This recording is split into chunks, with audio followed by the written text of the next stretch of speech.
negotiation skills. Yes.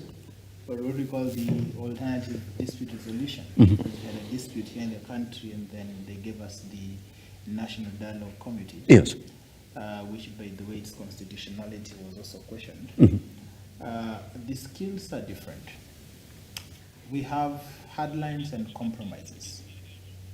It doesn't mean that you'll get everything you want from the table. Yes. For instance. Yes, Silas. I don't know what's happening with the mics this morning. John, yes. let me jump to you this morning as well. Okay. I'm going to put the same question to you. By the way, your presentation is going to be special. And Fanya Mambo and Silas are listening to you. I do not know whether you're still going on with the same theory for this was a stage for the Azimio coalition to be given a rope to hang themselves. Yes. And by the way, even as you get ready, on page 4 of the Standard this morning, there's something Raila Odinga said in Swahili, which preempted the Standard to say it's going to be back to maandamano. Yes. All right. Yes. So could you please explain that theory this morning? Because that report has been released. If you're going to rubber stamp your theory, then this is a chance to do it, John. Yes, this is the opportunity. Yes. I feel like I'm being vindicated, although it's still very early to speak. Yes. We know that Raila Odinga has committed to make a statement tomorrow, I think, on the NADCO thing. That's a proper statement. Yes. And I expect nothing short of him denouncing it. In the sense that, I told you, the starting point should be how we got here. In terms of, you remember the first day, that statement that created, after the bipartisan failure and then now the formalization through the creation of NADCO. Yes. Everybody released their agenda, and it was a 5-point agenda from Kenya Kwanza, and I think 4-point agenda from ODM. Yes. Sorry, from Azimio side. And looking at that agenda straight away, I said that the real issues are two. There was the issue about the creation of the office of the leader of opposition and the creation of the office of the prime cabinet secretary, and then the embedment of the 3 funds, the national government CDF, and GAF, and I think the ward constituency thing, ward fund. Yes. So those were the real issues. The other issues about the audit of the IEBC, that was never going to happen. Yes? And if anything, naturally IEBC conducts those periodic audits internally, and then they give a report. So to expect, and there is a reason why it's called Independent Electoral and Boundaries Commission.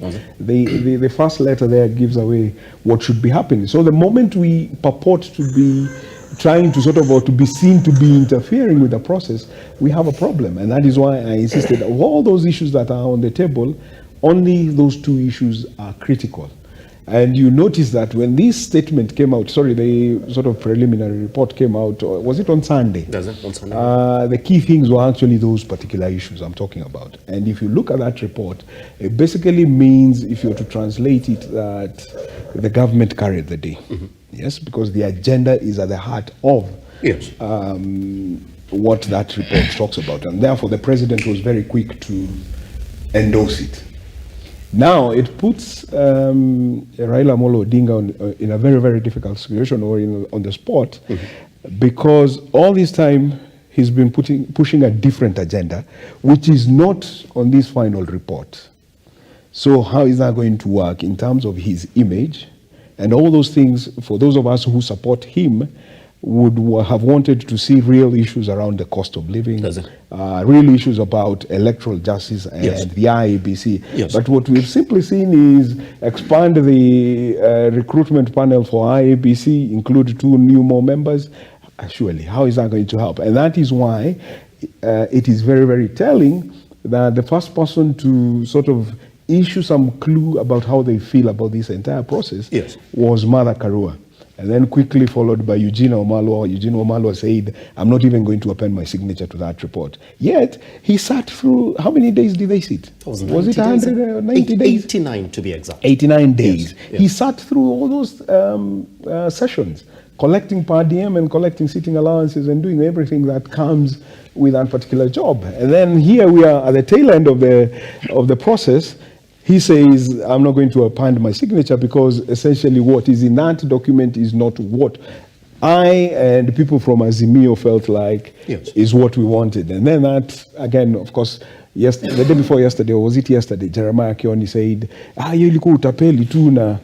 Yes? So you take all those issues, those opinions or sentiments by key Azimio lieutenants who are involved in the process, and then lastly, the co-chair, none other than Stephen Kalonzo Musyoka, yes, who is the future of opposition politics, seems to also walk back on what they've done.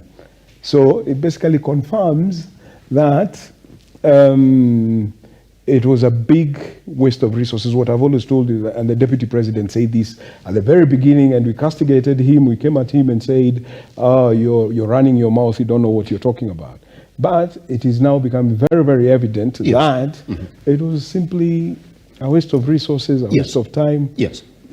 People simply just collected per diems and sitting allowances. Well, John, you're not essentially out of it, yes, because yes, there's mere coalition is painting a picture of the what next now. It's as if they believe